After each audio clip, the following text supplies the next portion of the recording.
Y ya tú me dices, Fernando, para... Muy bien, estamos listos para empezar la clase 5, ¿no? De cómo estudiar la Biblia. Hoy continuamos todavía con el contexto, aquí nos vamos a detener un poco. Es muy importante poner el fundamento del estudio del contexto. Oremos un ratito. Gracias, Señor Padre Santo, por todo lo que aprendemos de tu palabra. Gracias por el interés profundo de nuestros hermanos en aprenderla, en aprender la Biblia.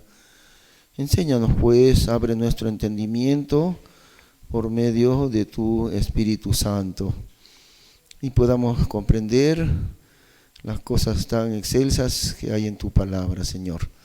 En el nombre de Jesús así te lo rogamos. Amén. Muy bien, entonces ya sabemos que estamos en las famosas 15 reglas, ¿no? De las cuales la primera de ellas es la más importante, la regla del contexto. Número 1, la regla del contexto. ¿Qué otro sinónimo hay para contexto? Hermano Luis, ¿usted recuerda qué otro sinónimo hay para decir el contexto? Eso, el tema. Entonces, simplemente el tema, ese es el contexto, nada más, ese es todo, el tema. Y entonces la regla nos dice, ¿no?, que hay que respetar el tema que estudiamos a nivel de capítulo, a nivel de versículo, a nivel de libro y todo. Ahora les voy a estar varias veces haciendo repetir para recordarlo lo siguiente. ¿Cuál es la primera pregunta que nos hacemos? Queremos estudiar cualquier pasaje de la Biblia, un cierto capítulo, de cualquier libro de la Biblia. ¿Qué tenemos que preguntarnos antes de entrar a este pasaje de la Biblia? Nos hacemos una pregunta, ¿no? Por ejemplo, estamos en el libro de Segunda de Reyes, por decir, ¿qué necesitamos entender antes de estudiar Segunda de Reyes, hermano Beto? ¿Qué nos preguntamos allí? Eso, ¿cuál es el contexto? ¿Pero el contexto de qué? Del libro. Si estamos en cierto capítulo que nos llamó la atención en Segunda de Reyes, pero es un solo capítulo y de repente son 30 capítulos en todo el libro, ¿no? Yo estoy en el capítulo 15. Me llama la atención estudiar ese pasaje. Pero ¿qué necesito saber? La primera pregunta que necesito es, ¿cuál es el contexto de todo el libro de Segunda de Reyes? Hermanos, esto les va a acompañar a ustedes toda su vida. ¿Alguna pregunta, hermano? Eso, ¿sobre qué tema gira? Exactamente. ¿Cuál es? ¿Sobre qué gira el libro? Tiene usted mucha razón, así lo entendemos. ¿Sobre qué gira? ¿Sobre qué se desenvuelve el libro de Eclesiastés? ¿Sobre qué se desenvuelve Eclesiastés? ¿Sobre qué se desenvuelve el libro de Proverbios? Cosas así.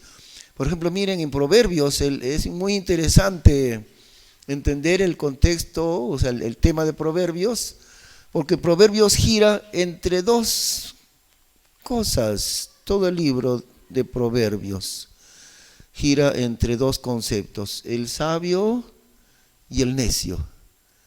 El contraste entre el sabio y el necio, libro de Proverbios. ¿Ve? Eso. Y todo libro de la Biblia tiene su propio tema, su propio contexto. Es lo mismo. Pero ¿por qué si contexto es el tema, por qué seguimos usando la palabra contexto? Lo que pasa es que en todo el campo del estudio bíblico se usa mucho la palabra contexto. Por eso es que la conservamos la palabra. ¿Ve? Pero acuérdense, es lo mismo que decir el tema. ¿Cuál es el tema del libro de Segunda de Pedro, supongamos, ¿no? Entonces, cada uno de los 66 libros de la Biblia tiene su propio tema, gira sobre algo. Ahí está. Incluso la Biblia entera tiene un solo tema. ¿Recuerdan que hemos explicado sobre el tema general de la Biblia? Vamos a ponerlo aquí nuevamente, ¿no? Sí, eso es. Sí, un momentito.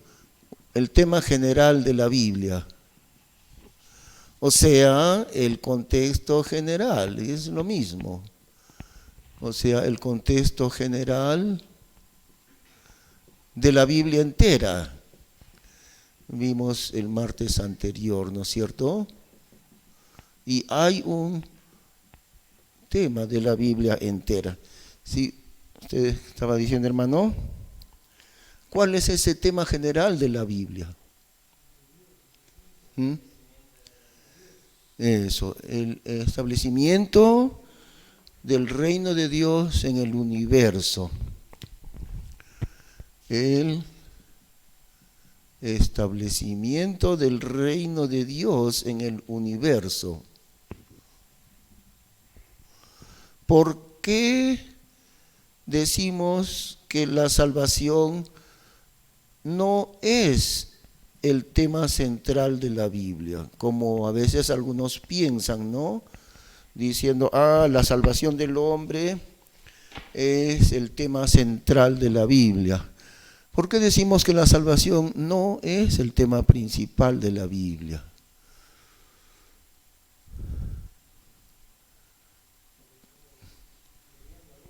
Eso, porque si fuera así, entonces el hombre estaría en el centro de todos los planes de Dios. Y no es así, no es así. El que está en el centro de la creación es Dios mismo, es la gloria de Dios. Y por supuesto, ¿no? La salvación es un tema grande, importantísimo, pero no es el principal. No es el principal. La salvación lleva a otro propósito. La salvación del hombre concurre a otro propósito más importante. Y ese propósito más importante es glorificar a Dios. Eso es donde la salvación también concluye. Y claro, establecer el reino de Dios en el universo también, que la gloria de Dios sea manifestada en el universo entero. ¿Por qué? Porque desde el comienzo de la creación, ese reino de Dios, esa gloria de Dios ha querido ser robada. Y en ese proceso, en ese golpe de estado, continúa la creación entera. Se levantó alguien que fue creado por Dios mismo y no fue creado en pecado, fue creado perfecto, ¿no? Lucero, Satanás, ¿no? Lucifer. Se levantó desde los comienzos, antes del hombre mismo, se levantó en contra de Dios para querer usurpar el trono y la gloria de Dios. Eso se llama golpe de estado. Pero ese intento no ha terminado. No ha terminado ni va a terminar, va a seguir. Va a seguir. Entonces hay una lucha entre la potestad diabólica para querer destruir el reino de Dios y la gloria de Dios. Y esa lucha es universal. Es por eso que el tema central de la Biblia es ese, el establecimiento del reino de Dios en el universo. Y claro, un día vendrá en que el diablo será vencido ya para siempre, ¿no? Mientras tanto todavía sigue esa lucha terrible. La lucha no es entre ricos y pobres, como dicen algunos, la lucha de clases. La lucha es en Dios, que su reino es indiscutible. Pero alguien se levantó para querer poner como dicen a veces, para poner en tela de juicio, para poner en entredicho el reino y la gloria de Dios. Y ese ser poderoso, Lucifer, Satanás, Ese es el que encabeza y sigue con el mismo cuento, ¿no? De querer usurpar la gloria que solo a Dios le pertenece. Y por eso es que la lucha se centra en establecer su reino. Y eso es muy necesario de entenderlo porque es la línea que recorre la Biblia entera, esa lucha que hay. Muy bien, vamos a seguir ahora con algunos ejemplos más en cuanto al contexto. Vamos a buscar Filipenses 4:13. Filipenses 4:13.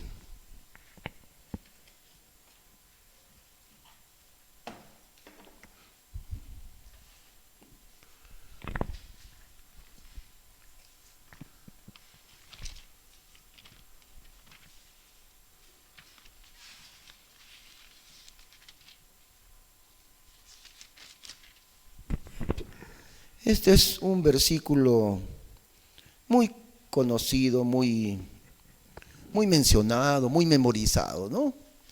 Filipenses 4:13. Todo lo puedo en Cristo que me fortalece. Y ahora lo usamos como ejemplo para entender lo importante que es el contexto. Tal vez alguien puede ayudar a nuestra hermana.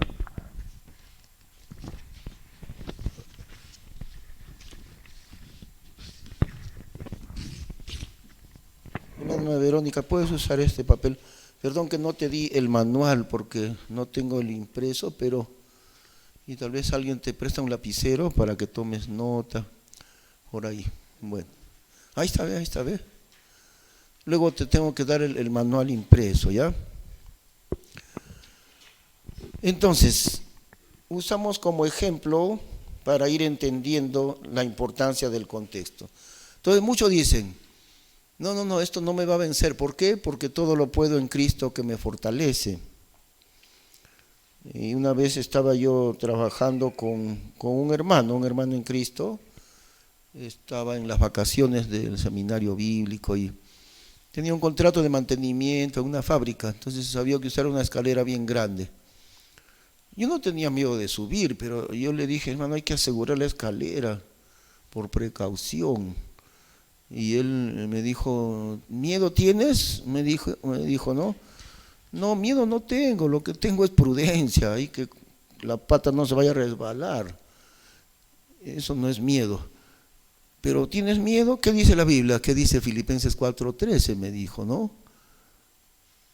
Y Filipenses 4:13 dice, todo lo puedo en Cristo que me fortalece, lo que estamos viendo como ejemplo. Sin embargo, vamos a recordar algo, hermanos. Y estos principios que estamos aprendiendo, estas 15 reglas, nos van a acompañar la vida entera. Esto es como en las matemáticas, la suma y la resta y la multiplicación, la división, ¿no? Aún en las matemáticas más avanzadas que existan, jamás se puede escapar de las 4 operaciones fundamentales. La matemática no existiría si no es por esas cosas fundamentales: suma, resta, multiplicación, división.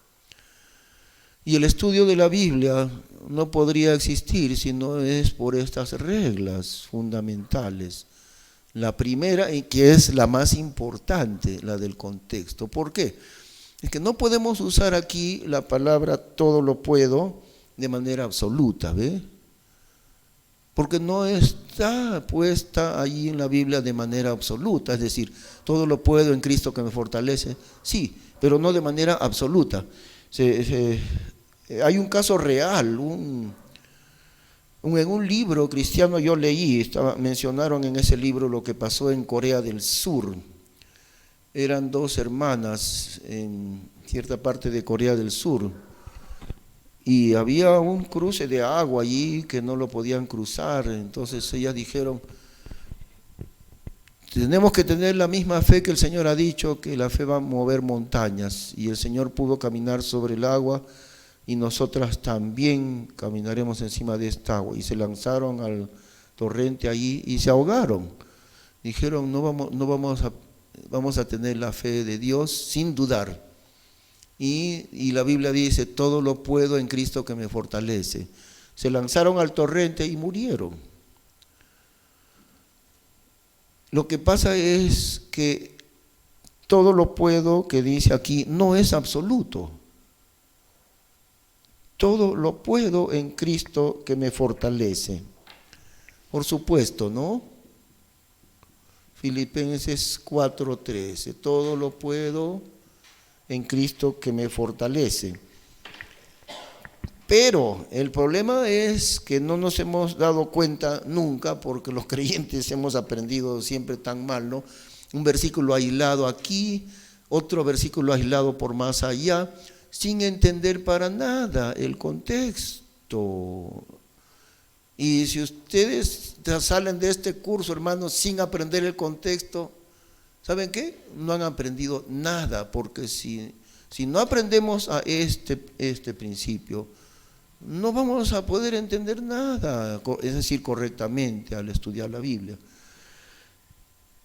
¿Cuál es el contexto del capítulo 4 de Filipenses? Esa es la pregunta, porque como digo, cuando estudio cualquier pasaje bíblico, mi pregunta va a ser, ¿cuál es el contexto del libro, no?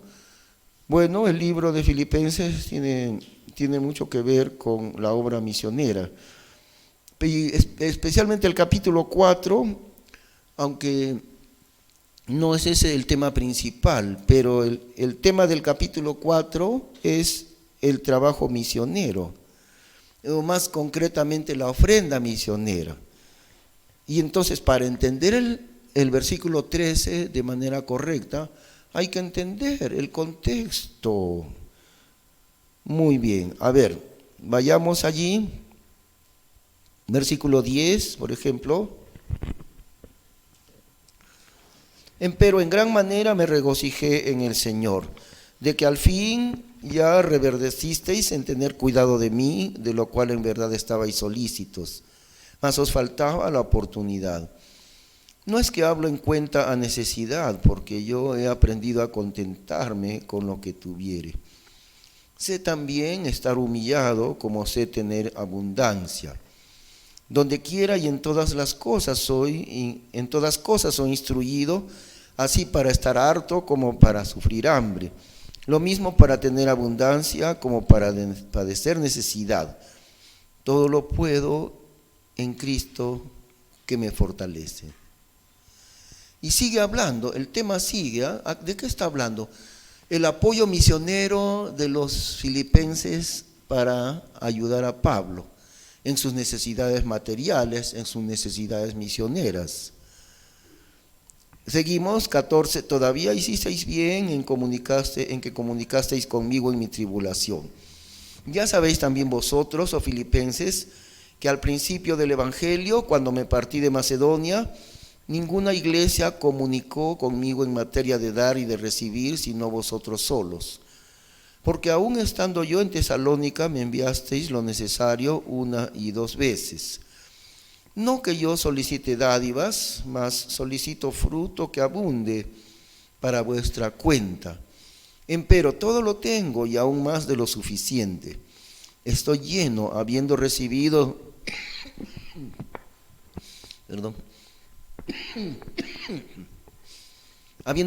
de Epafrodito lo que enviasteis, olor de suavidad, sacrificio acepto y agradable a Dios. Y mi Dios suplirá todo lo que os falta, conforme a sus riquezas en gloria por Cristo Jesús. Fíjense cómo a partir del versículo 10 y hasta el versículo 19, el tema, o sea, el contexto es el apoyo misionero para Pablo, las ofrendas misioneras para apoyarle. Un tema que es muy, muy poco mencionado en las cartas de Pablo. Yo creo que es la única vez que se menciona esas ofrendas misioneras. Pero ahí está, tenemos 9 versículos enteros hablando ¿de qué? ¿De qué contexto? las ofrendas misioneras. Y entonces el versículo 13 dice, todo lo puedo en Cristo que me fortalece.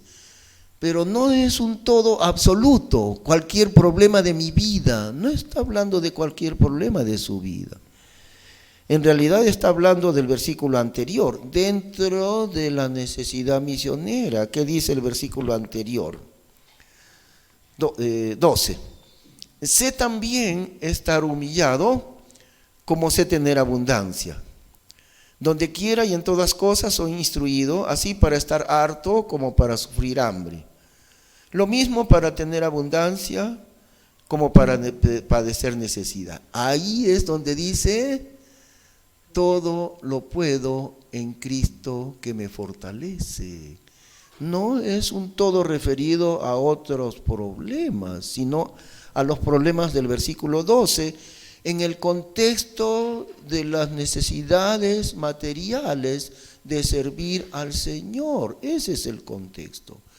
Así que si tengo mucho para comer y si paso un poco de hambre, no importa, todo lo puedo en todo esto, es decir, todo esto, lo del versículo 12, pudiera decir, ¿no? Todo esto, lo del versículo 12, lo puedo en Cristo que me fortalece. Porque dice, sé también estar humillado como sé tener abundancia. Es decir, apenas tengo para comer, pero no importa. Así para estar harto como para sufrir hambre. Lo mismo para tener abundancia como para padecer necesidad. En ambos casos estoy feliz con mi Dios. Ya sea que pase hambre o ya sea que tenga mucha comida. En ambos casos todo lo puedo en Cristo que me fortalece. ¿Se dan cuenta que recién comprendemos a qué se refieren esas palabras? Todo lo puedo en Cristo que me fortalece. No es un todo absoluto. Y si no respetamos el contexto, entonces incurrimos en un montón de errores, ¿ve? Porque no entendemos el primer principio del contexto. Otro ejemplo más será el del libro de Eclesiastés. Sí, ajá.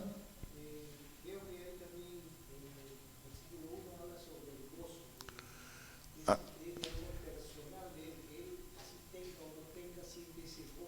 eso sí.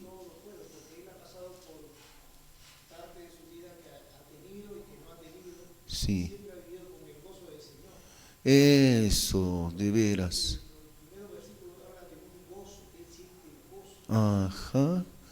Gozo de, mire, y cualquiera puede decir, estoy gozoso porque no me falta nada. Pero ¿y qué va a pasar cuando paso hambre, no? Estaba lleno de gozo, aún en medio del hambre.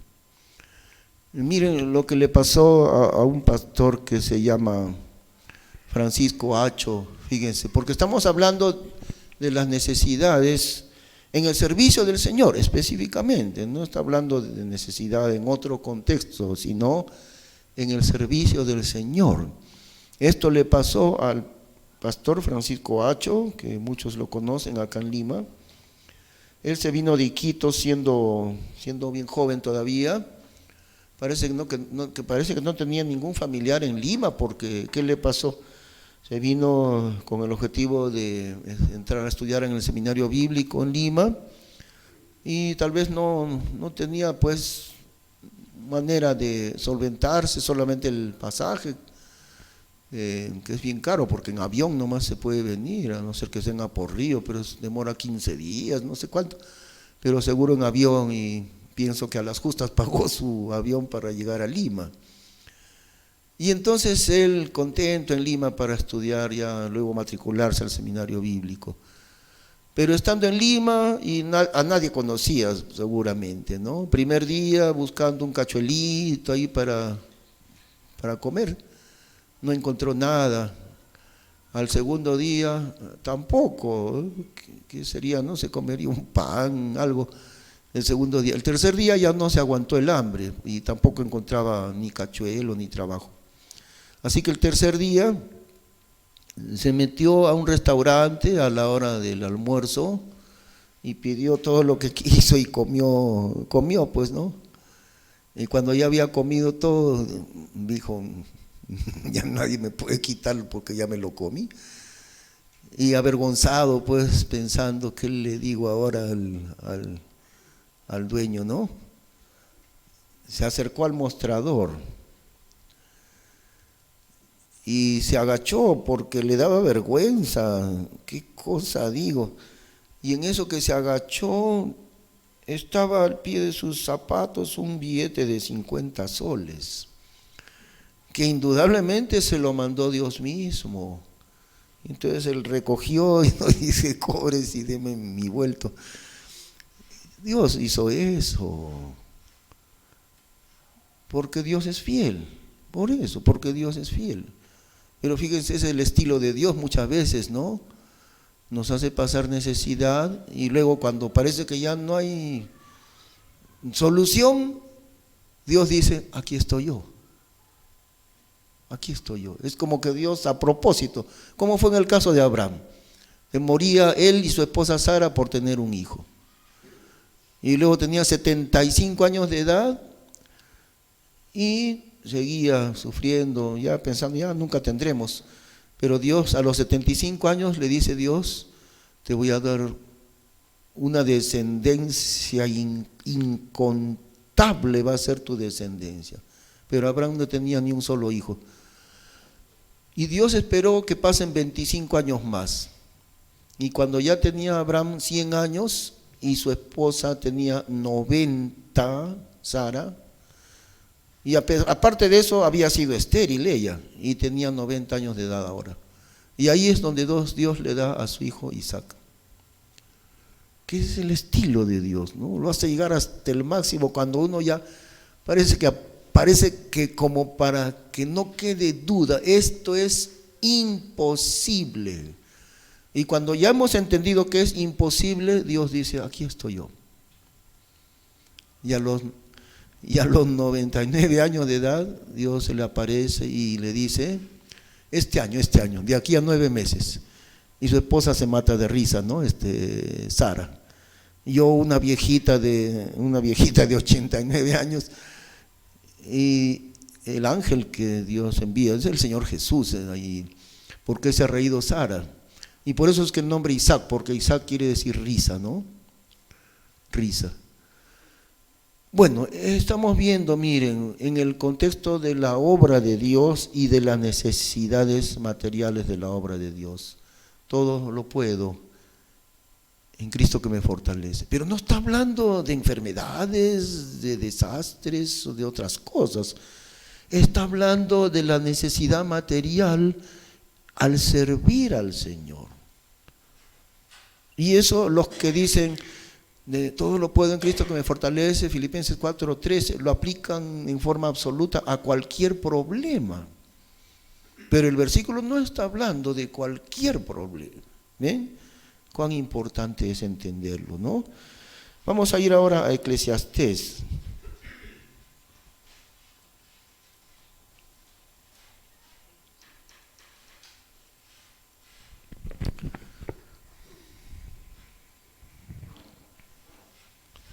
Eclesiastés. Entonces, ¿qué pregunta nos hacemos al estudiar cualquier pasaje de la Biblia? Hermano Diego, ¿cuál es esa pregunta al ir a estudiar cualquier pasaje dentro de la Biblia? Eso. ¿Cuál es el contexto del libro que voy a estudiar? Bueno, de repente el libro tiene 50 capítulos y tal vez yo no voy a estudiar los 50 capítulos, solamente 2 o 3, pero igual tengo que saber cuál es el contexto de este libro, ¿no? ¿Ah?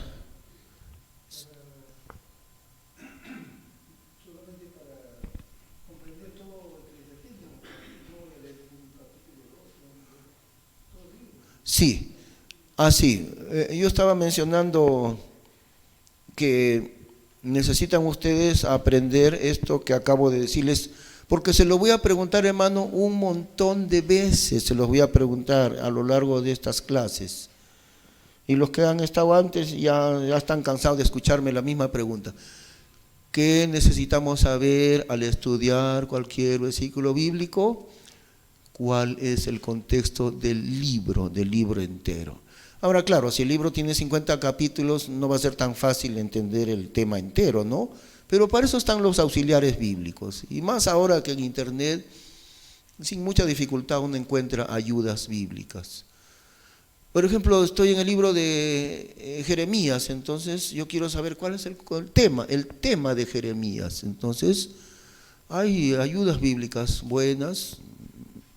Con cuidado, no vayan a buscarse las ayudas bíblicas de los adventistas del séptimo día, cuidado. Pero si encuentro una buena ayuda bíblica, voy a poner ahí, ¿cuál es el contexto de Jeremías? Y muy posiblemente ahí le va a decir, ¿no? El contexto de Jeremías es este, el tema de Jeremías es este. Ahora, estamos en Eclesiastés. Y, claro, creo que son 12 o 13 capítulos, ¿no es cierto? 12. Recordando también que está en el Antiguo Testamento, ¿no? Y recordando que todo lo que está en el Antiguo Testamento gira alrededor de la ley.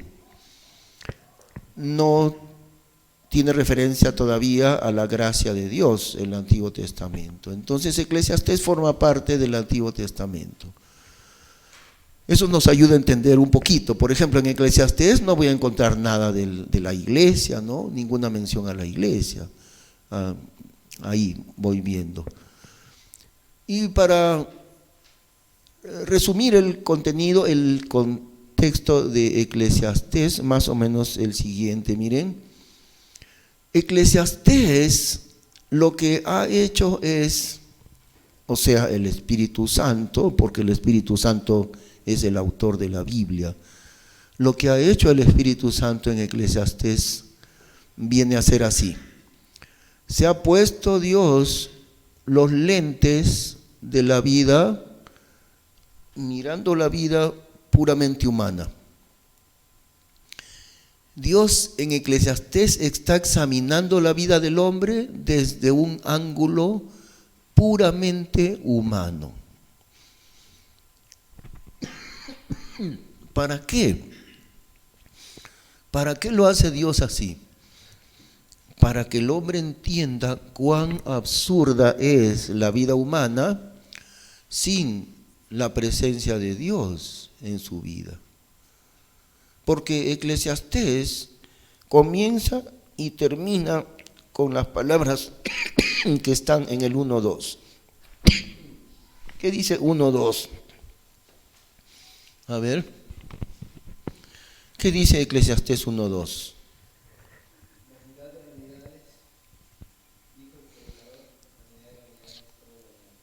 Ahí está. Y entendiendo que no se refiere al orgullo, porque vanidad a veces se refiere al orgullo. En este caso no, nada que ver con el orgullo, sino se refiere vanidad significando sin ningún sentido. Algo vano, ¿no? Algo por gusto, por las puras. Vanidad de vanidades. Todo lo que hay no sirve para nada. Eso es lo que está diciendo. La vida del hombre no sirve para nada. La vida del hombre es absolutamente inútil. Eso es lo que Dios quiere que el hombre entienda. ¿Para qué? Para que una vez que hemos entendido que la vida desde el punto de vista humano es absolutamente inútil, entonces Dios nos toma de la mano y nos lleva a Cristo para entender que la única forma en que mi vida tendrá significado es con Cristo Jesús. De otra manera, sin Él, sin Cristo, mi vida es por gusto, no sirve de nada mi vida. Esa es la lección que da al hombre el libro de Eclesiastés. Vanidad de vanidades, dijo el predicador. Y lo repite, ¿no? Vanidad de vanidades, todo vanidad. Sigue diciendo, ¿no? Estamos en el capítulo 1. ¿Qué tiene más el hombre de todo su trabajo con que trabaja debajo del sol? Generación va y generación viene, y la tierra siempre permanece. Y sale el sol y pones el sol, y como con deseo vuelve a su lugar, donde torna a nacer. El viento va al mediodía y rodea al norte, va rodeando, y por sus rodeos torna el viento. Los ríos todos van a la mar y la mar no se hinche. Al lugar de donde los ríos vinieron, allí tornan para volver. Todas las cosas andan en trabajo, más que el hombre pueda decir, ni los ojos viendo hartarse de ver, ni los oídos oyendo henchirse. ¿Qué es lo que fue? Lo mismo que será. ¿Qué es lo que ha sido hecho? Lo mismo que se hará. Y nada hay nuevo debajo del sol. ¿Hay algo de que se pueda decir? ¿Veis aquí? ¿Esto es nuevo? Ya fue en los siglos que nos han precedido. No hay memoria de lo que precedió, ni tampoco de lo que sucederá habrá memoria en los que serán después. Yo, el predicador, fui rey sobre Israel en Jerusalén, es decir, Salomón. Y todo el libro gira alrededor de una frase que si ustedes leen el libro se va a repetir varias veces esta frase: debajo del sol.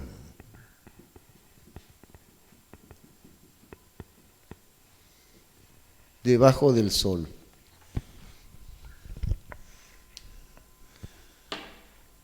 Ahí se ubica el libro, debajo del sol, es decir, en la tierra, ¿no? Y eso es la característica de Eclesiastés. Se encierra debajo del sol para mirar la vida del hombre. Nunca alza sus ojos ni a la eternidad, ni a Dios, ni al cielo, ni a la salvación. Para nada menciona Eclesiastés la salvación eterna del hombre. Por ningún lado menciona la salvación. Entonces, ¿por qué está en la Biblia? Pues Dios es más sabio que nosotros. Dios dijo, vamos a examinar la vida del hombre bajo la óptica puramente humana. Y eso es lo que ha hecho Dios en Eclesiastés. Dios se ha puesto los lentes de mirar al hombre desde el ángulo, solamente el ángulo del hombre mismo. Así que Dios examina la vida del hombre y lo va mostrando en todo el libro. ¿Y la conclusión cuál es? La vida humana es absolutamente inútil, sin sentido, es absurda la vida del hombre. Es decir, sin Cristo, sin la salvación. Y entonces, ¿qué hace el libro de Eclesiastés? Aparentemente termina en una conclusión, que dirá, entonces, ¿para qué vivir? Porque termina el libro diciendo, no, la vida no sirve de nada. Pero no es así. Lo que pasa es que Eclesiastés nos lleva hacia Cristo. Y para llevarnos hacia Cristo, primero es necesario entender lo absurdo que hace el hombre viviendo su propia vida sin tener en cuenta a Dios.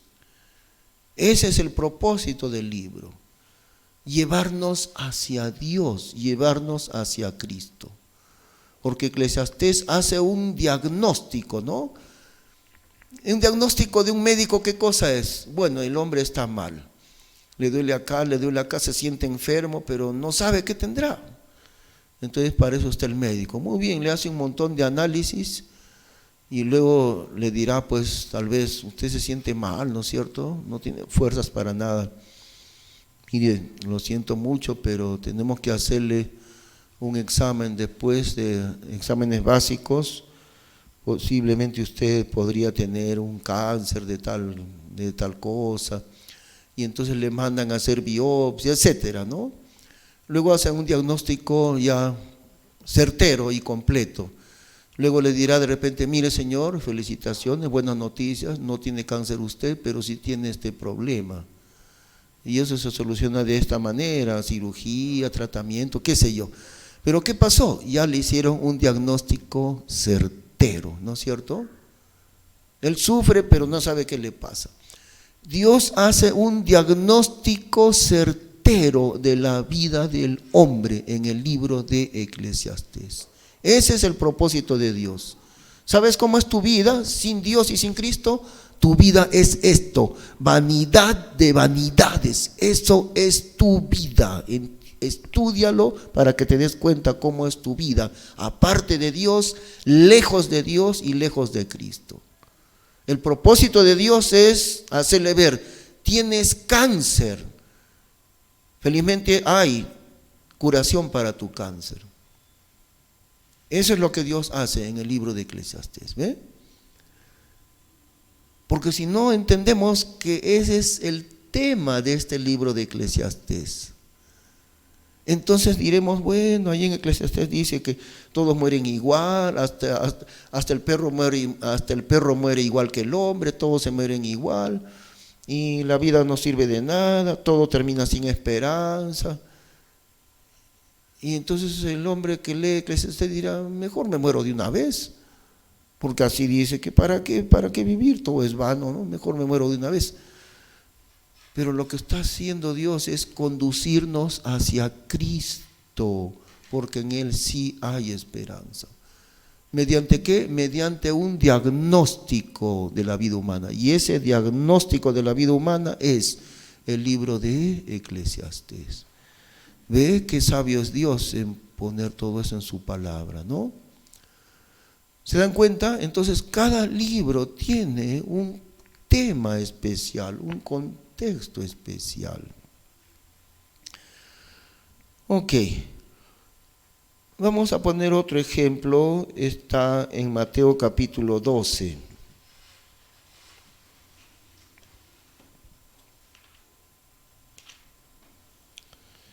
Y el hermano Galindo también estuvo preguntando sobre esto. Mateo capítulo 12.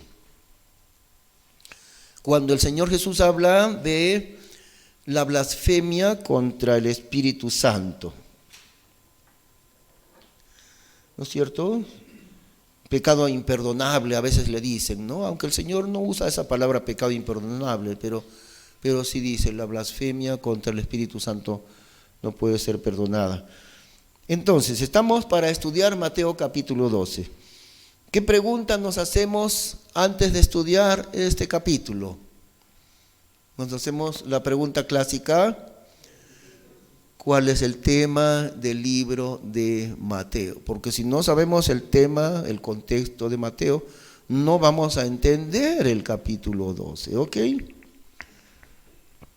Entonces aquí lo vamos a poner. El tema del libro de Mateo es Jesús, el rey de los judíos. Mateo. Jesús, el rey de los judíos. Y hay 4 evangelios, ¿no es cierto? Mateo, Marcos, Lucas, Juan. ¿Cómo Dios es siempre tan sabio en esto? Porque nos ha puesto Dios diferentes ángulos de una sola persona, del Señor Jesús. Nosotros diríamos, suficiente con un solo libro, la biografía de Cristo. No, Dios dirá, no es suficiente.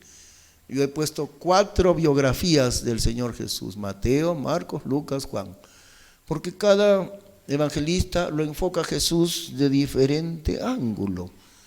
Mateo lo enfoca a Jesús como el rey, pero miren, no el rey de la iglesia, tampoco el rey del mundo, sino el rey de los judíos. ¿Ve?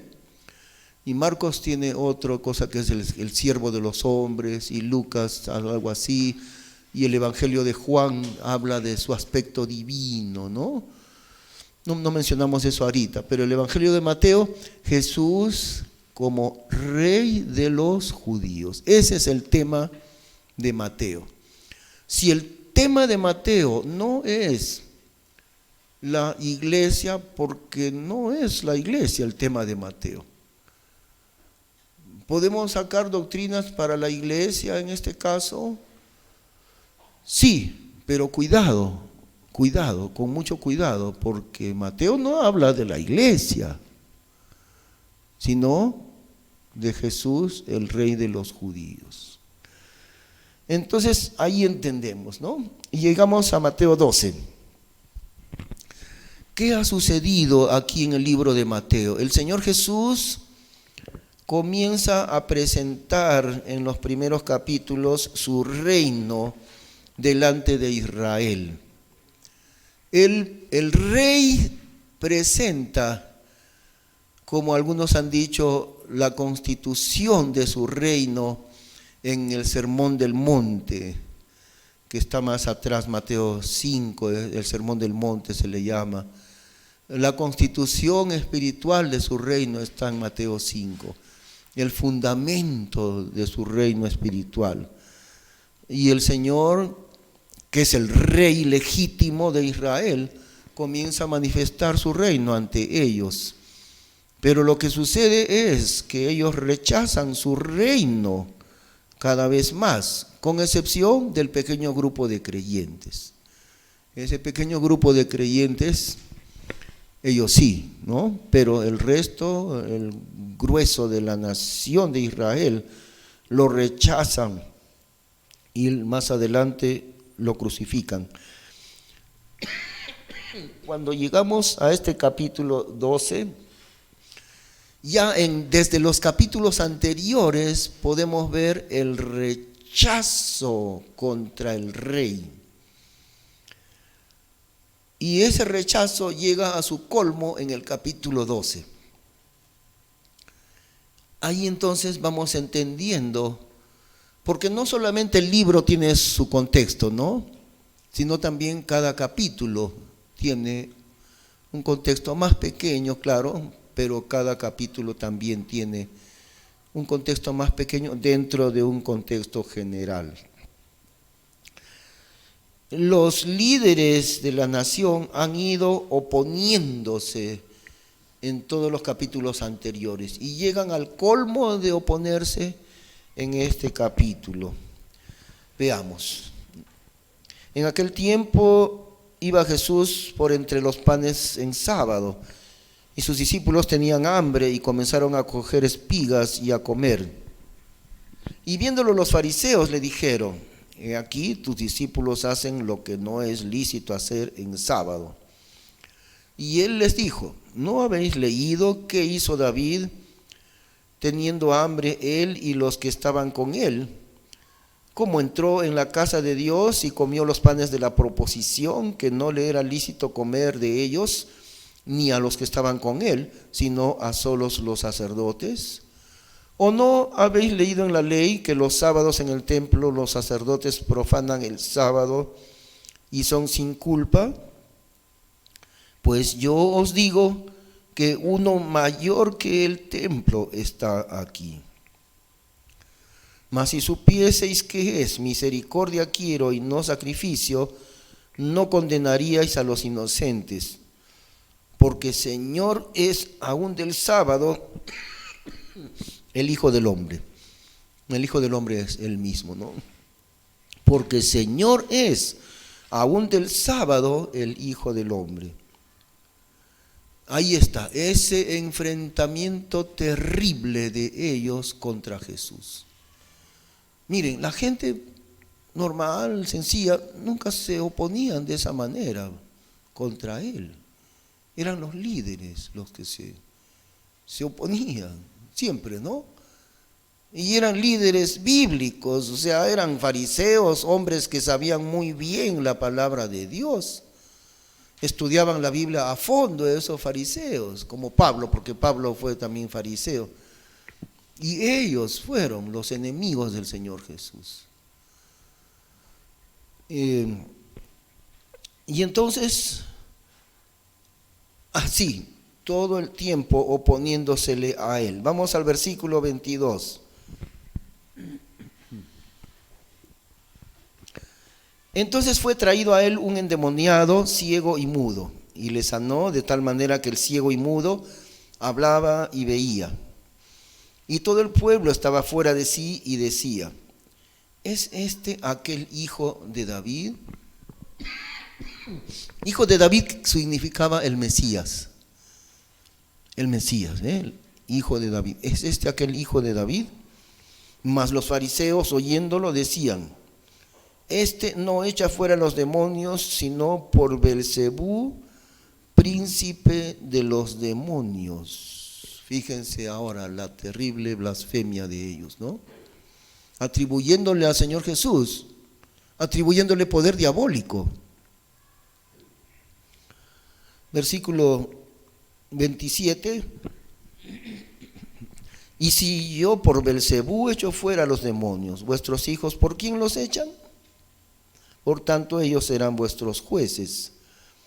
Y si por el Espíritu de Dios yo echo fuera a los demonios, ciertamente ha llegado a vosotros el reino de Dios. Verso 31. Por tanto os digo, todo pecado y blasfemia será perdonado a los hombres, mas la blasfemia del Espíritu no será perdonada a los hombres. Y cualquiera que hablare contra el Hijo del Hombre, le será perdonado. Mas cualquiera que hablare contra el Espíritu Santo, no le será perdonado, ni en este siglo, ni en el venidero. Diciendo el Señor aquello que pues le decimos, ¿no? El pecado imperdonable, la blasfemia contra el Espíritu Santo. Ahora, mencionamos esto porque aquellos que argumentan que se puede perder la salvación, que no es cierto, claro, no, eso no es cierto, es una total equivocación pensar que se pierde la salvación. Pero aquellos que hablan de perder la salvación dicen: ya ves, si un creyente blasfema contra el Espíritu Santo, ya llega a pecar de manera imperdonable. Y la respuesta es: un creyente, un hijo de Dios, no puede blasfemar contra el Espíritu Santo. ¿Quiénes habían blasfemado contra el Espíritu Santo? A ver, ustedes contéstenme, ¿quiénes blasfemaron? Los fariseos. ¿Los fariseos creyeron en Jesús? No. Eran completamente incrédulos, enemigos del Señor Jesús. Eso significa que ese pecado de blasfemar contra el Espíritu Santo no se aplica a ningún creyente. ¿Ve? Eso es lo primero que hay que entender. A raíz del contexto, del tema. ¿Por qué? Porque siempre, lamentablemente, es la costumbre de muchos creyentes. Mira lo que dice bien claro. Mateo 12:31, todo pecado y blasfemia no será perdonado, mas la blasfemia del Espíritu no será perdonada a los hombres. Efectivamente, sí, pero ¿cuál es el contexto? ¿De quiénes proviene la blasfemia contra el Espíritu Santo? No proviene de un creyente, de un hijo de Dios. Proviene de hombres incrédulos, bastante duros de corazón. No podemos aplicar ese pecado a un creyente. Cuando Jesús lo menciona, están hablando de ellos, de estos fariseos, enemigos de Dios. Son ellos.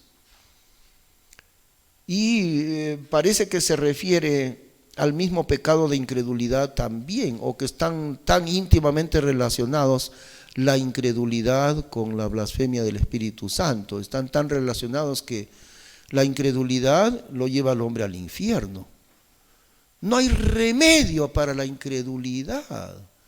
Cualquier hombre que cree en Cristo será perdonado y será salvado. Pero si el hombre rehúsa creer en Cristo, no existe remedio para eso.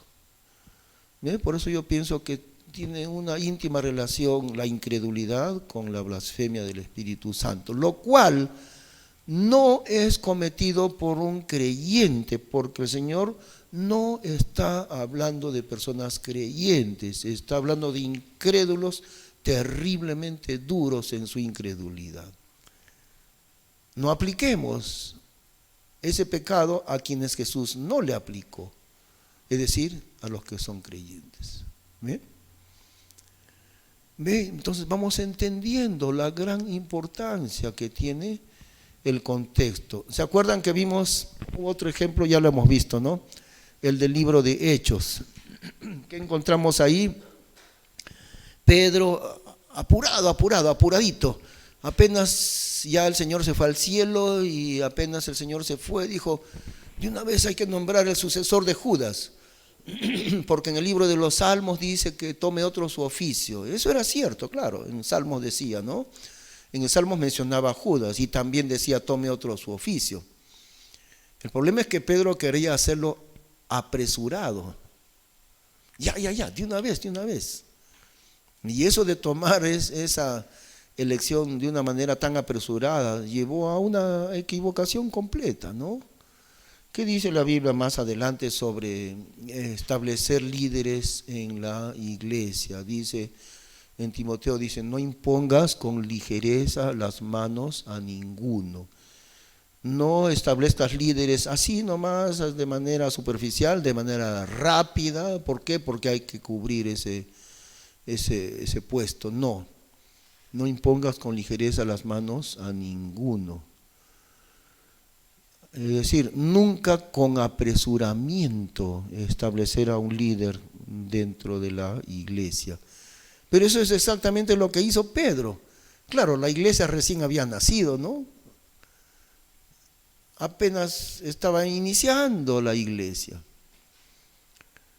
Y Pedro no tenía experiencia, entonces comete su primer error. Vamos a elegir de una vez, y por suerte. Y a ver, ¿quién ha sido testigo del Señor Jesús desde que empezó su ministerio? A ver, y tal, Matías y el otro, ya, de una vez, con suerte, por suerte. Echaron las suertes y oraron, dijeron, Señor, tú que conoces los corazones de todos, indícanos a quién de estos dos has establecido tú para ser sucesor de Judas. El problema es que Dios no había escogido a ninguno de los dos. Pero Pedro dijo, uno de los dos tiene que ser. Y ya dijeron, ahí está, Matías creo dice, ¿no? Y Matías no aparece nunca más en todo el Nuevo Testamento. Eso nos indica que fue un craso error. ¿Qué les parece? ¿Aplicamos ese error a nosotros como iglesia? Pero entonces, ¿cuál es el contexto del libro de Hechos? No es enseñanza de doctrina el libro de Hechos. ¿Cuál es el contexto de Hechos, hermana Leonor? Sí. Ajá, sí. Claro, es decir, es narrativo, pues, ¿no? ¿Está enseñando doctrina el libro de Hechos? No. Está narrando, ¿qué cosa está narrando? La historia de la iglesia. Es histórico, no es doctrinal. Es histórico el libro de Hechos, no es doctrinal. Y aunque hay enseñanzas doctrinales, porque sí las hay, ¿no? Algunas hay en Hechos, pero siempre con mucho cuidado, considerando el contexto de Hechos. ¿Cuál es el contexto de Hechos? Historia del inicio de la iglesia. ¿Cuáles son los libros doctrinales? Por ejemplo, Romanos, ¿no? Romanos es puramente doctrinal. Romanos, Efesios, Corintios, Gálatas, todos son libros doctrinales. En cambio, Hechos es histórico. ¿Ven la necesidad tan grande de respetar el principio del contexto, ¿no? Entonces de ahí salen, como ya les había dicho hay 4 libros de donde salen, la mayor parte de las herejías salen de 4 libros. En primer lugar, de Mateo. De Mateo, de Hechos, de Hebreos, Santiago. De esos 4 libros, los que enseñan falsa doctrina, la mayoría de las falsas doctrinas salen de estos 4, Mateo, Hechos, Hebreos, Santiago. ¿Y por qué? Porque no respetan ni quieren respetar el principio del contexto. Por eso. Pero nosotros sí vamos a aprender a respetar el contexto, ¿no es cierto? Nosotros sí vamos a aprender a respetar el contexto. Muy bien, tomemos unos 3 minutitos de descanso para luego continuar.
Muy bien. Sí, una aclaración muy buena que me estaba transmitiendo Diego, que a veces es más peligroso que beneficioso buscar en internet, es cierto, ¿ah? Porque busca uno en internet asuntos bíblicos, quiero decir, ¿no? Y salen las respuestas de los mormones, de los testigos de Jehová, toda clase de enseñanzas falsas. Entonces, sí, tiene razón. Mejor es leer uno mismo el libro entero. Quiero estudiar el libro de Joel, por ejemplo, un pequeño libro del Antiguo Testamento, el libro de Joel. Es cortito nomás, entonces si quiero estudiar, entender el contexto, yo mismo también lo puedo entender, o sea, no hay necesidad de una enciclopedia, porque si uno lo lee, entiende, está hablando de esto, ¿no? Y si yo leo Ezequiel, aunque Ezequiel es más extenso, pero si yo leo el libro completo, yo mismo entiendo de qué está hablando, cuál es su tema. Entonces, es verdad, la mejor recomendación es uno mismo estudiarlo, darse el tiempo de leerlo para estudiarlo. Eso es. Ahora vamos a ir a otro ejemplo que está en Mateo capítulo 25.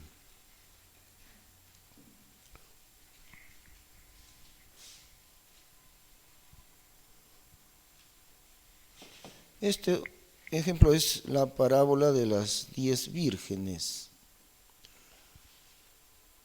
Un ejemplo muy ilustrativo, muy importante para entender cómo se debe estudiar la Biblia. ¿Por qué? Porque en la parábola de las 10 vírgenes, bueno, mejor lo leemos directamente. Vamos a leerlo. Entonces el reino de los cielos será semejante a 10 vírgenes que tomando sus lámparas salieron a recibir al esposo. Estamos en Mateo 25. Y las 5 de ellas eran prudentes y las 5 insensatas. Las que eran insensatas, tomando sus lámparas, no tomaron aceite consigo. Mas las prudentes tomaron aceite en sus vasos juntamente con sus lámparas. Y tardándose el esposo, cabecearon todas y se durmieron. Y a la medianoche fue oído un clamor que decía: He aquí el esposo viene, salid a recibirle. Entonces todas aquellas vírgenes se levantaron y aderezaron sus lámparas. Y las insensatas dijeron a las prudentes: Dadnos de vuestro aceite, porque nuestras lámparas se apagan. Mas las prudentes respondieron diciendo: Porque no nos falte a nosotras y a vosotras, id antes a los que venden y comprad para vosotras. Idas ellas a comprar, vino el esposo.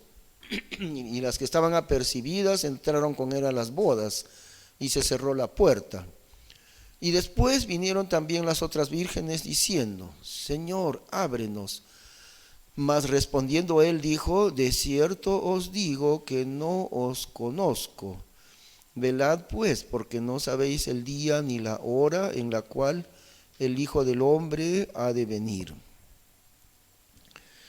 Entonces, esto es un pasaje clásico que utilizan otra vez aquellos que niegan la seguridad de la salvación.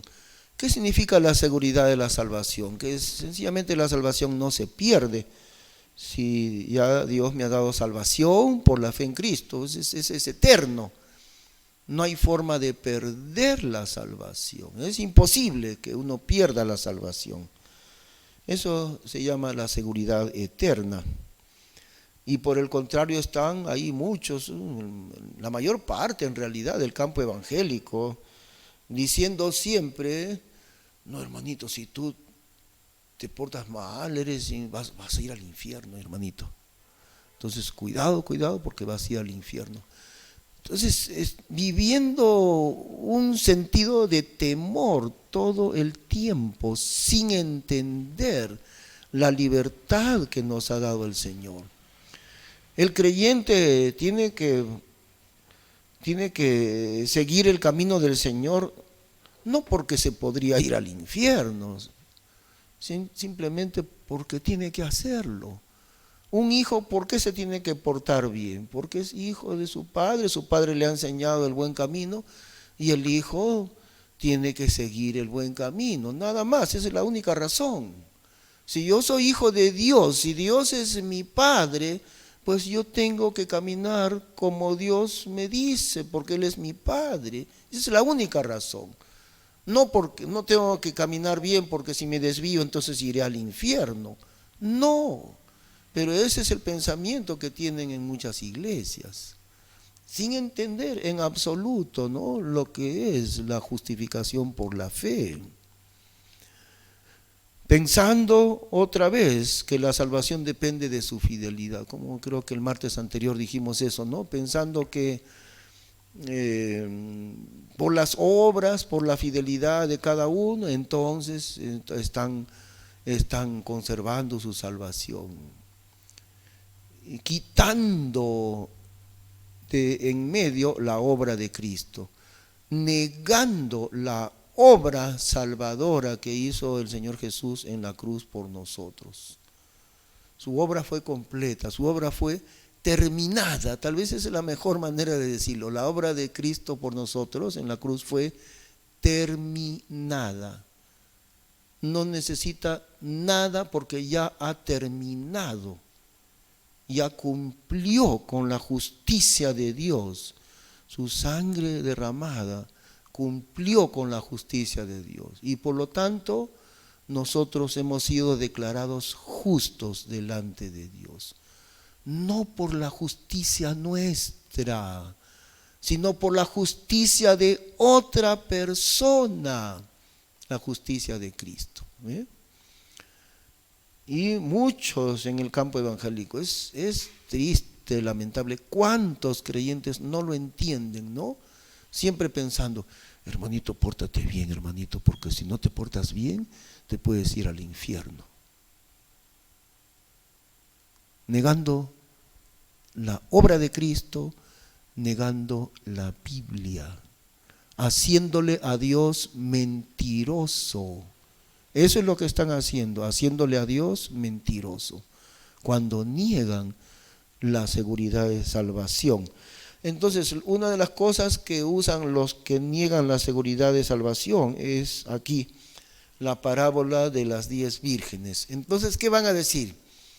Van a decir, mira, son 5 vírgenes prudentes que cuando el Señor viene entran con el Señor. Pero hay 5 vírgenes insensatas, cuando el Señor viene, las vírgenes insensatas se quedan, no entran con el Señor. Y eso significa las vírgenes prudentes, los creyentes fieles. Vendrá el Señor y los llevará en el arrebatamiento. Pero las 5 vírgenes insensatas significan los creyentes que no son fieles. El Señor vendrá y los creyentes infieles se quedarán, no entrarán con el Señor, se quedarán para sufrir la tribulación. Ya ves, hermano, acá está bien clarito, ve. O vas a negar la Biblia, está bien clarito. Las vírgenes insensatas no entrarán con el Señor, se quedarán en la tribulación, sin entender en absoluto el significado de la parábola, que lo vamos a estudiar en este momento. Primera pregunta para estudiar cualquier pasaje bíblico. ¿Cuál es esa primera pregunta, hermana Verónica? Cuando estudiamos cualquier versículo de la Biblia, ¿no? ¿Cuál es la primera pregunta que nos hacemos? Eso, ¿no? El contexto del libro que estudiamos. Muy bien, entonces el contexto del libro ya sabemos, ¿no? Mateo, Jesús, el rey de los judíos. Significa, por ahí nomás ya hay una luz de peligro. No busquemos a la iglesia dentro de Mateo, porque el tema de Mateo no es la iglesia, sino la nación de Israel. Jesús, el rey de la nación de Israel, no el rey de la iglesia. Mateo no habla de la iglesia, ¿ve? Y entonces, ¿cómo vamos a decir que la iglesia está en Mateo capítulo 25? Empezando por ahí hay un problema. Ahora, como no solamente el libro tiene su contexto, también los capítulos tienen su propio tema, ¿no? Los capítulos. Cuando llegamos a Mateo 24 y 25, esos dos capítulos, el Señor Jesús en esos dos capítulos nos transporta a los días de la tribulación. Cuando lleguen a su casa ustedes pueden leerlo.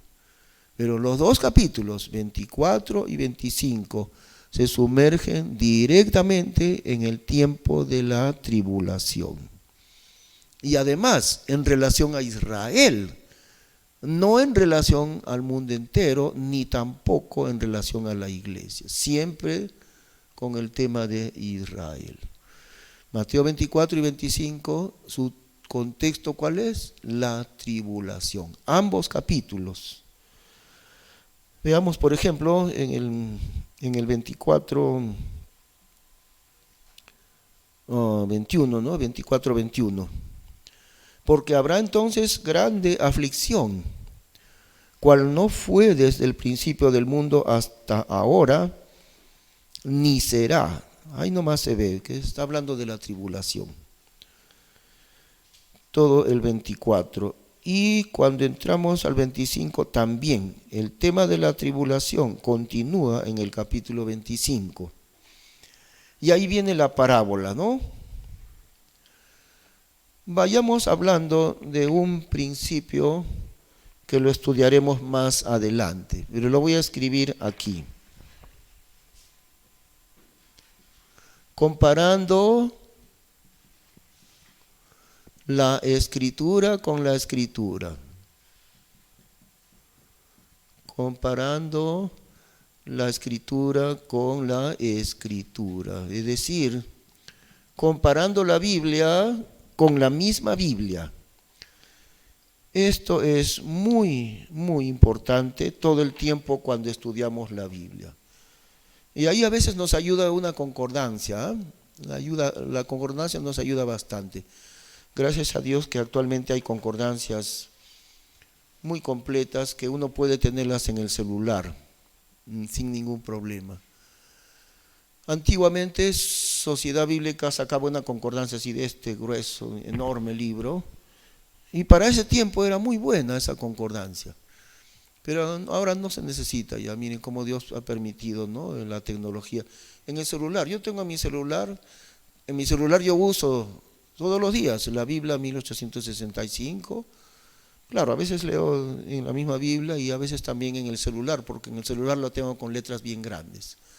Y la concordancia también la tengo ahí en el mismo celular. Entonces, para comparar la escritura con la escritura nos ayuda la concordancia. Esta es otra de las cosas que no se pueden olvidar. Desde aquí hasta que se mueran, porque hasta que se mueran van a estudiar la Biblia, ¿no es cierto? ¿Es cierto? Entonces, desde aquí hasta que se mueran van a recordar esto. Ya, el pastor Enrique me enseñó y nunca me he olvidado. Comparando la escritura con la escritura, siempre, siempre. Y ahora vamos a entender por qué. Vamos a analizar la parábola de las 10 vírgenes.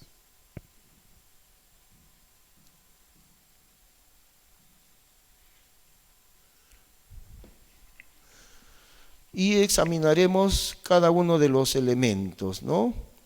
Examinemos a ver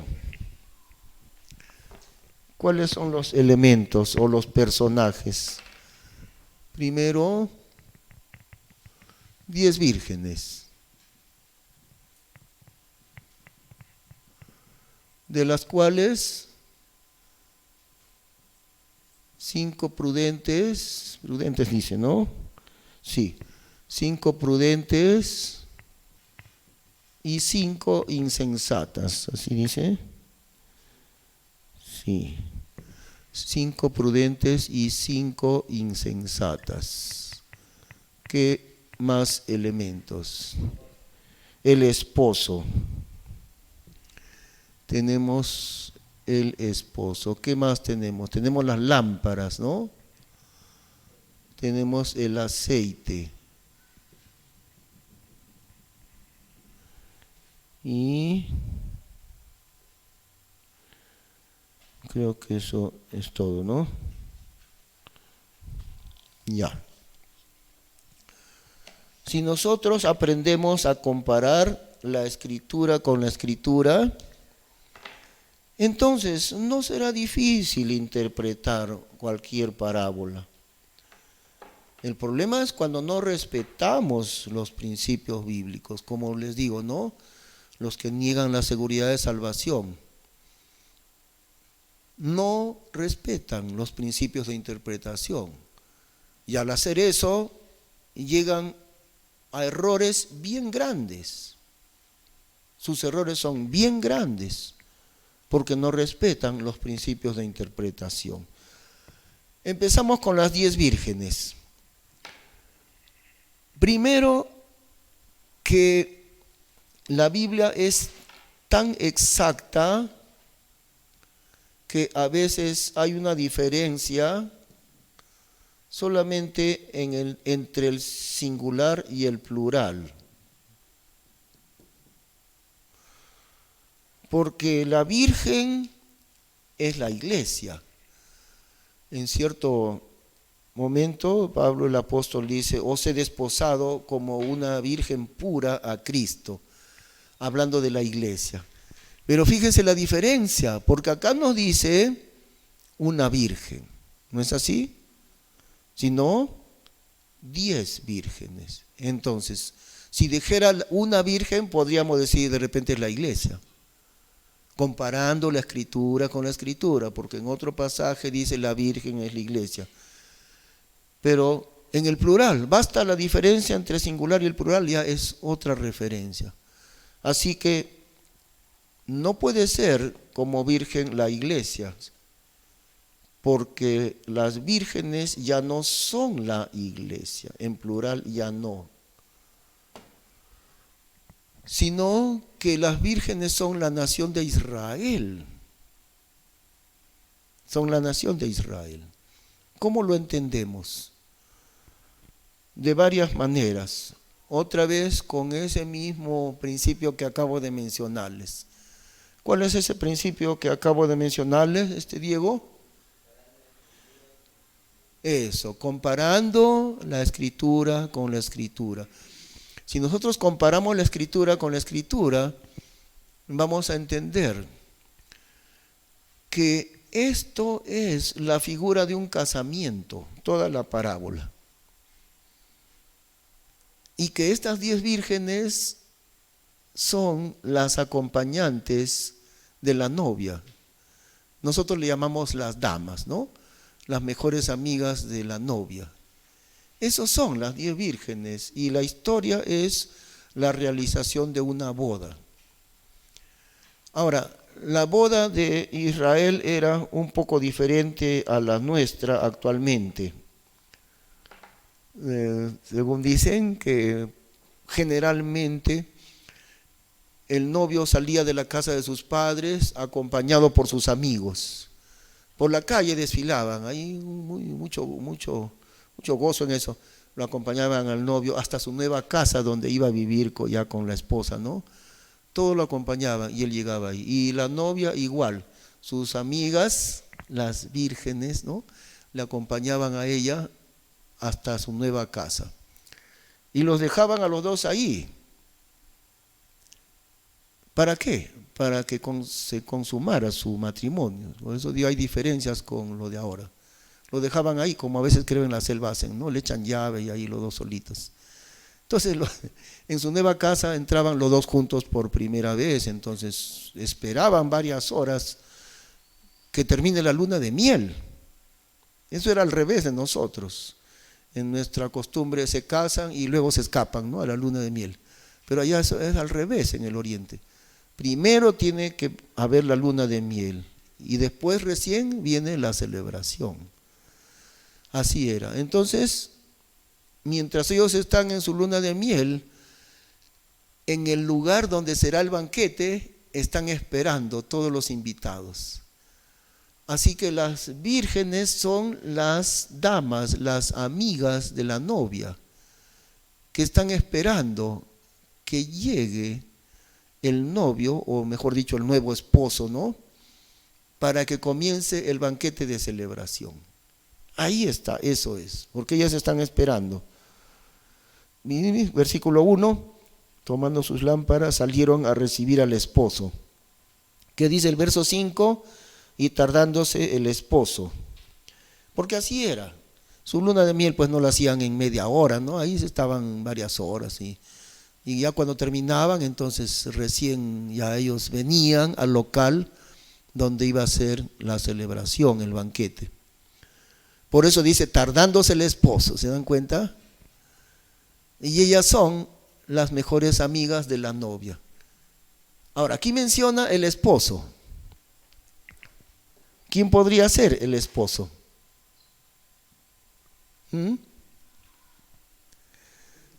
Comparando la escritura con la escritura. ¿Quién es llamado el esposo?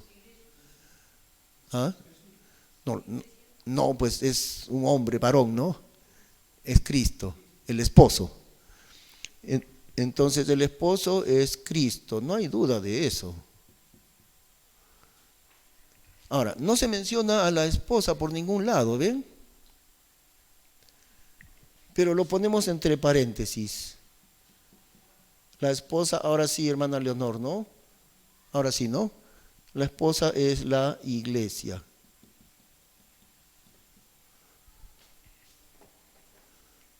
¿Está bien? El esposo es Cristo. La esposa es, no se le menciona a la esposa, pero se entiende, se sobreentiende, la esposa es la iglesia. ¿Se dan cuenta por qué la iglesia no puede ser estas 10 vírgenes? Porque las 10 vírgenes son las que le acompañan a ella, y la que se casa no son ellas. La iglesia es la que se casa, ellas son sus mejores amigas. Y el esposo es Cristo. ¿Qué más? La conclusión es que las 10 vírgenes son la nación de Israel. Por eso les digo otra vez, comparando la escritura con la escritura. Es imposible que las 10 vírgenes representen a la iglesia, porque ellas son las damas acompañantes de la novia. Además, miren, no es una virgen que se casa. ¿Qué dicen Cantares? Más una es la paloma mía. ¿Se acuerdan? No está hablando de una virgen, se está hablando de 10. No puede ser la iglesia, es Israel. La novia es una sola, las acompañantes de la novia son varias. Por eso la novia, la esposa es una sola. Las acompañantes son varias. Eso es indudable. Entonces las 10 vírgenes son la nación de Israel.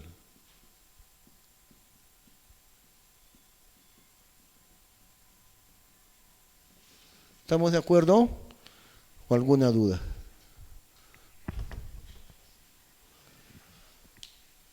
¿Qué más? Las lámparas. ¿Qué dice Salmo 119?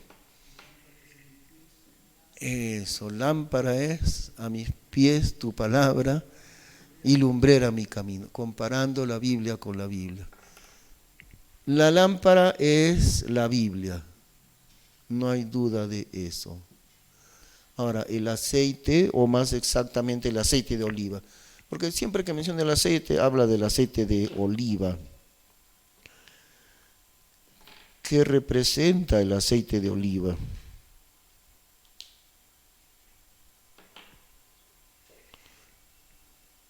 Hermana Leonor, ¿qué representa el aceite de oliva?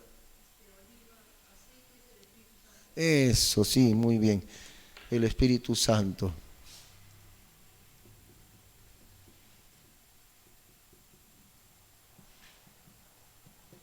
Ahí está, ¿no?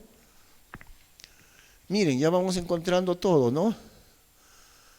Pero ¿cuál es la diferencia entre las prudentes y las insensatas? Las prudentes tenían aceite junto con sus lámparas. Las insensatas no tenían aceite. Esa era la diferencia. Esto es fácil de distinguir cuando respetamos los principios de interpretación, cuando aprendemos a comparar la escritura con la escritura. En la Biblia nos dice que Dios le ha entregado a Israel su escritura, su palabra. Los depositarios de la Biblia en el mundo entero son ellos, la nación de Israel. Eso dice la Biblia. Dios no entregó la Biblia a los de Estados Unidos, a los de Francia. Dios entregó la Biblia a los de Israel. Quiere decir, todos los de Israel están considerados como depositarios fieles de la lámpara. En realidad, por eso es que las 10 llevan lámpara. A nadie le falta lámpara, ¿ve? Lo que le falta es aceite aquí. O sea, le falta el Espíritu Santo. Algunas tienen el Espíritu Santo porque han creído en Cristo. Y otras no han creído en Cristo, por lo tanto, no tienen aceite, no tienen el Espíritu Santo. Miren cómo se va entendiendo. Las vírgenes prudentes son los judíos creyentes en Cristo, por supuesto. Y las insensatas, ¿qué son? Los judíos incrédulos. Ya está. Lámpara, o sea, la Biblia, pero sin aceite. Tienen la Biblia, pero no tienen el Espíritu Santo. ¿Se dan cuenta? Y esto es la exactitud, porque concuerdan todos los detalles. ¿Y qué está sucediendo en la parábola? Está situada en la tribulación. En primer lugar, la parábola está situada en los 7 años de la tribulación. No está situada en la época de la iglesia, ni en el milenio, ni más adelante. Mateo 24 y 25 son el contexto de la tribulación y la parábola también. ¿En qué momento viene Cristo con su nueva esposa? Viene al mundo. ¿Recordamos? ¿Recuerdas, hermano Beto? Para reinar, ¿no? Pero ya viene recién casado con la iglesia. ¿Recuerdas en qué momento él viene así? Eso, al final de los 7, al final de la tribulación, terminando la tribulación. Y para ser más exactos, en realidad en el último día de la tribulación, porque el Señor baja al mundo y ahí termina la tribulación y el Señor Jesús comienza su reino. Pero viene recién casado con su iglesia. Ahora, como les expliqué, ¿no? En el matrimonio judío, el matrimonio se consuma, es decir, sexualmente, y después recién viene el banquete de celebración, ¿ve? Por eso ellos esperan que llegue el novio o el esposo. ¿A dónde? Que llegue para que comience el banquete de celebración. Y eso nos da a entender algo importante. Nos da a entender que pareciera que el milenio mismo es el banquete de celebración del casamiento del Rey Cristo con la iglesia. Claro, no hay más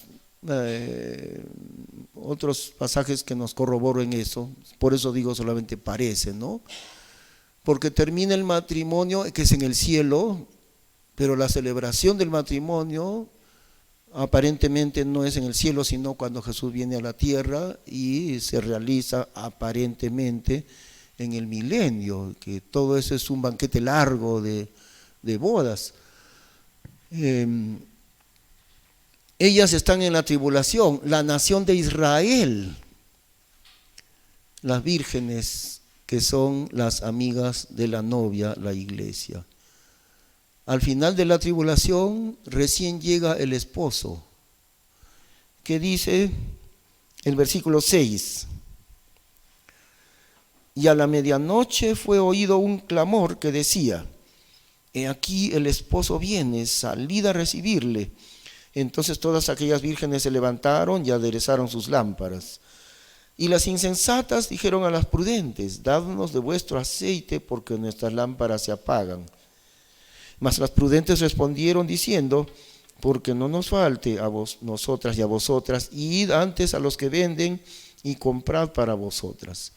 Idas ellas a comprar, vino el esposo, y las que estaban apercibidas entraron con él a las bodas, y se cerró la puerta.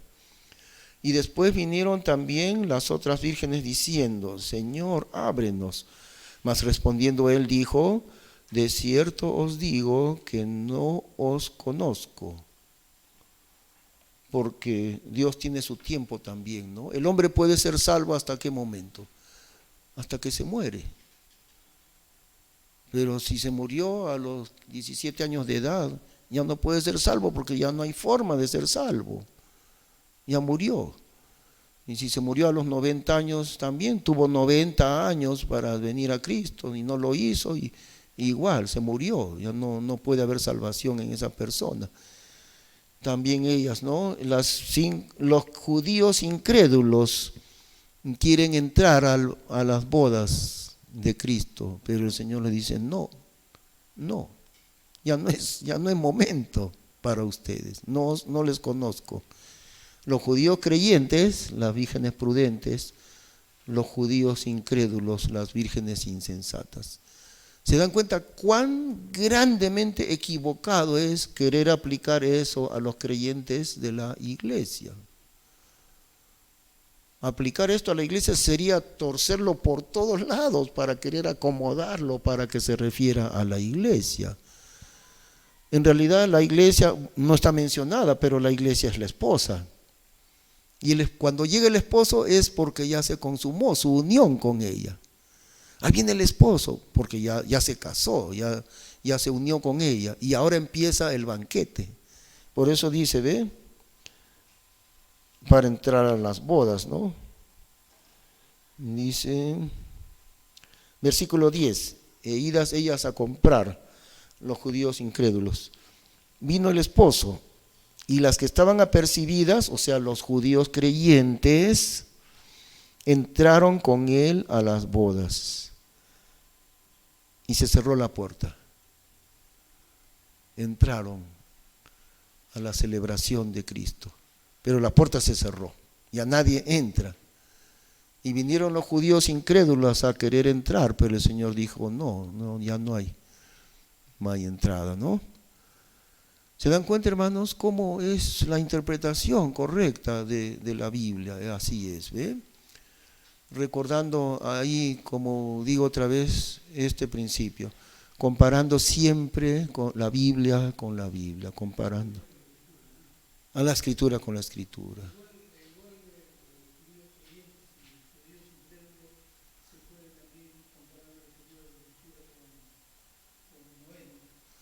A de veras. Y ahí dice todavía: Dios le cerró la puerta, Dios.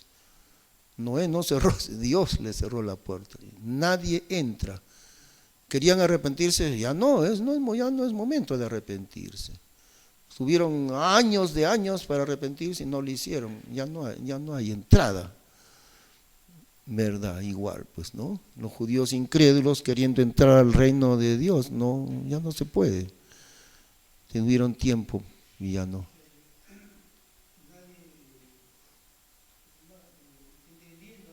Sí. Eso sí. Uh-huh. Sí. Claro, porque el que es incrédulo es, no tiene salvación, sí, a menos que crea en Cristo. Pero el que es creyente, Satanás no lo puede llevar al otro lado, eso es imposible. El Señor Jesús dice: nadie los puede arrebatar de la mano de mi Padre. Está cubierto por la sangre de Cristo y el diablo no puede intervenir allí. Ya pertenece a Cristo, como dice el himno, ¿no? Y ya pertenezco a Cristo, no solo por el tiempo aquí, más por la eternidad. Ya pertenezco a Cristo. Qué maravilloso. Bueno, vamos a orar, terminando, hermanos. Vamos a orar. Gracias, Padre Santo, por mostrarnos en tu palabra cosas tan grandemente maravillosas. Te damos gracias por ello y por ese gozo grande que nos das al entrar en tu palabra. Guárdanos al ir a casa y también tú bendigas a los que participan de este estudio por medio del internet. En el nombre del Señor Jesús te damos gracias. Amén. Bendición.